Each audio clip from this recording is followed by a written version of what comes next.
తొక్కిసలాట ఘటనపై టీవీకే అధినేత విజయ్ స్పందించారు. కరూర్ ఘటనతో తన హృదయం ముక్కలైందంటూ ఎక్స్లో పోస్ట్ పెట్టారు.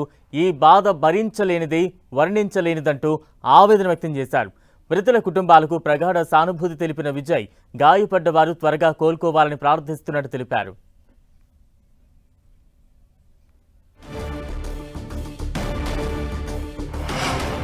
తొక్కిసలాట ఘటనపై టీవీకే అధినేత విజయ్ స్పందించారు. కరూర్ ఘటనతో తన హృదయం ముక్కలైందంటూ కూడా ఎక్స్లో పోస్ట్ పెట్టారు.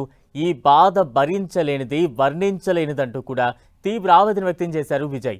మృతుల కుటుంబాలకు ప్రగాఢ సానుభూతిని తెలిపారు.